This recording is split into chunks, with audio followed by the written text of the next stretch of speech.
Avi Yemeni, thank you for joining in on CNN News 18. Ever since Hamas's slaughter of Israelis on October 7, violence has been spreading in Middle East. It's about to be a year now. How crucial is the use of force, especially against Iran? What's your hunch? Will Israel go for top targets in Iran, and what do you think are the possibilities?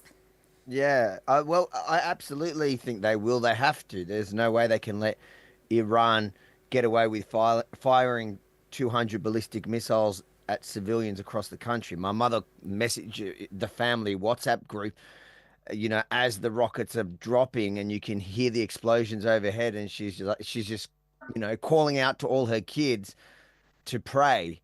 I don't think that's a reality that Israel can put up with. And I think after 11 months of rockets from their proxy Hezbollah and their successes in Lebanon so far, I don't think it's a question about whether they're going to strike back top targets. I think it's just a matter about who, what, when, and how.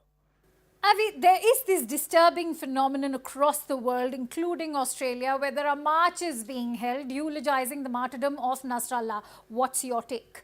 It's insane, isn't it, to think that marches being led by people who escaped those same, tyrannical terrorists from whether it's Lebanon, anywhere in the Middle East, whether it's Afghanistan from the Taliban or from Hezbollah in Lebanon or the Houthis in Yemen, wherever it is, all these people, even Palestinians who escaped the Hamas terrorists ruling Gaza, they've come around the world, to the West especially, for better lives. And then they're marching in support of the same people they ran away from. Remember, Nasrallah killed many more Muslims than he did Jews. He targeted Sunnis, and that's why the Muslim world is split over Nasrallah, because on one hand, the Arab world mostly all agree that they support his actions against killing the Jews, killing Israel, but he has a very checkered past within the Muslim community itself, because he's obviously a Shia, he's aligned with Iran, and he's done a lot of Iran's bidding and killed many, many hundreds of thousands of Muslims. Avi, I was hearing your podcast, the opposition podcast, and you said that whenever there is an attack, they always find reasons to justify the Hezbollah and Hamas. But Israel is always questioned when it comes to defying human rights or what's labeled as violation of Geneva Conventions. How do you place into perspective the narrative-setting agenda? Yeah, it's a double standard. I think anybody that's serious about these issues and about conflicts would look at it from, and it doesn't matter what part of the political spectrum you find yourself on, if you're consistent, if you look at an issue and you go, okay, we've got one rule for all, meaning we're going to start off by condemning the terrorist acts that caused this whole conflict. And then you can then look at each issue in Israel's defense, what they've done, and you can question operations. I have no problem with that. But when you come to the table and you refuse to condemn October 7 or the 11 months of indiscriminate rockets from Hezbollah, and then suddenly you're crying about Israel winning the war or Israel's pager operation in Lebanon, spare me your thought. I don't care. I'm going to ignore it. And there's a lot again in the West, whether it's from your Islamist communities or your far left-wing communities or even your fringe right. It's like the fringes of all the communities, your left, your right, and your Islamists, they all agree on one thing, is that Jews shouldn't have the right to self-defense. Any act of self-defense is aggression and a war crime, just because it's Israel. Now that Israel has barred the UN Secretary General Antonio Guterres for not unequivocally condemning Iran's missile attack on Israel, is that a testimony of what we are seeing in the Middle East, and that there's a failure of global diplomacy and multilateralism? Well, I think the whole concept of the United Nations being unwilling to condemn Iran in the strongest possible terms is just like the last little thing on a long list of,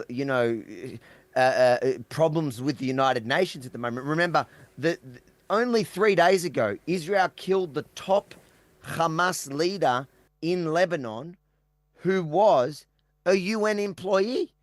So, and on October 7, we know at least 12 that they've finally, after first denying, finally admitted at least 12 of their employees were terrorists on October 7th. So I think the entire United Nations, I think Israel's sick of the United Nations.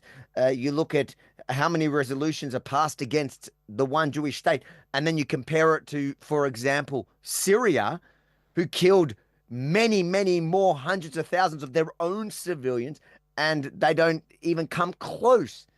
So Israel combined, all the other countries' resolutions combined don't come close to what they put against Israel. So, personally, I think that Israel should walk away from the UN. I think Australia should walk away from the UN. I think everybody that actually believes in human rights and justice should walk away from the UN. Look at who I can't, I'm not sure now who leads the Human Rights Council, but I last time I checked, I remembered it was either Iran. Like it's all a joke. Everything's theater and a show. And to me, the United Nations has become this, or it has been for a long time, a platform for nations to gang up on, on the West and on Israel especially. Avi, what's your take on Biden administration's response to Israel's war? Have they been wishy-washy in their backing of Israel? Do you see any hypocrisy in their public statements? I think the best strategical way to deal with the Biden-Harris administration for Israel has been to ignore the Biden and Harris administration. Every time Biden has told Israel not to do something, they've gone ahead and done it, and they've succeeded. They were told not to go into Rafah. You're going to kill everybody. It's going to be a genocide. They went into Rafah.